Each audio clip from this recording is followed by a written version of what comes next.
Hello, welcome to Nightlife. My name is Cal Nguyen, and I will be hosting the first segment. There will be two more segments after this. Today, my segment is dedicated to Latin and everything that comes with it. I myself am a third-year Latin student, and I will be a fourth-year one. I'm also a Latin Club member. Today with me is Patricia, Latin Club president, Hello. Mrs. Cambria, RHS Latin teacher, and Raquel, a fellow member of Latin Club, who's also a writer for Voices. Mrs. Cambria, what inspired you to create Latin Club at RHS?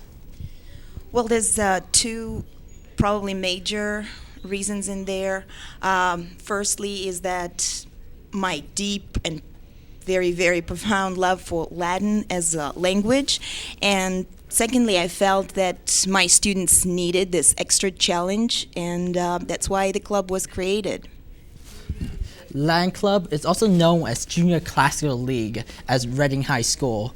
Can you tell us the difference? Well, the difference is not huge, but Patricia, as a president of the club, maybe she will be able to explain it. Well, Latin Club is open to all students, but JCL, Junior Classical League, is only for students enrolled in Latin. People that enroll in Junior Classical League also does competitions. Can you clarify on these competitions that they participate in? Well, all year, starting from the end of May, we starting preparation. It's our preparational period. Our harvest time is spring. In May is our culmination of preparation.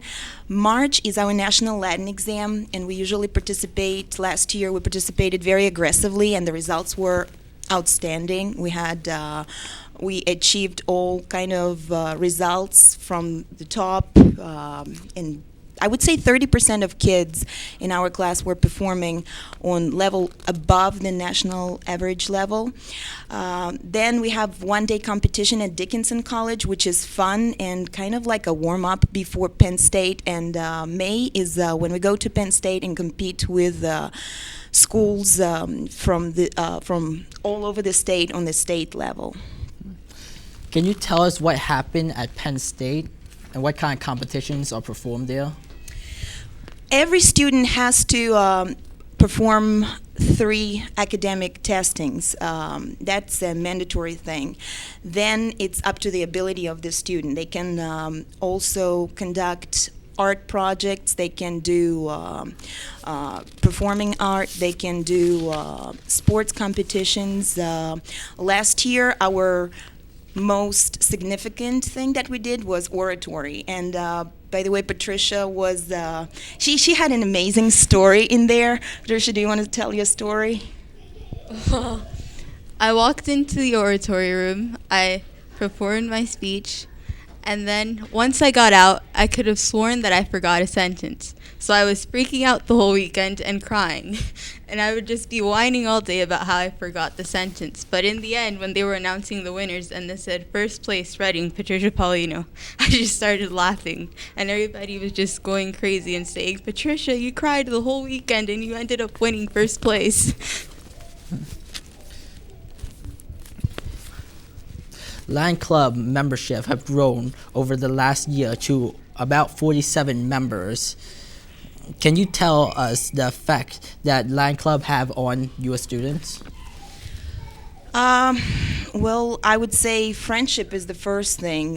We really have great kids in our club, kids that are pleasure to have in the class, pleasure to work with, kids that are amazing, just amazing. And it's like a magnet, you know, it attracts more and more kids to us. And again, this year, our board is working hard on planning everything. So as one of the articles this year that we wrote said that success takes lots of perspiration. So we really perspire this year.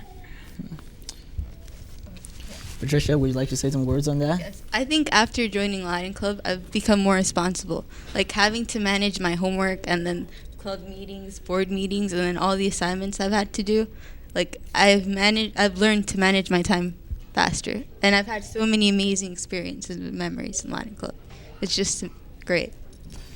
Raquel, I know you have to say something about this. Yes, Latin Club and Mrs. Cambria. Mrs. Cambria is a person that has taken a big part of my success, especially since I'm a writer for Voices. If it wasn't for her, I would not have been writing for Voices. She's a great inspiration in my life, and I love Latin.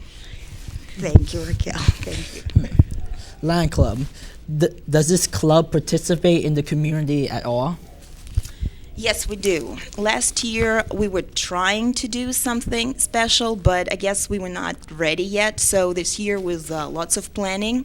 We started a good community project. We found church that has a good history with soup kitchens, and October 10th was our first service there.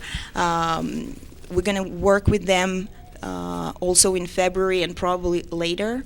And also this year we're going to make a project with Reading Library where we're going to do Read Across America. Sure.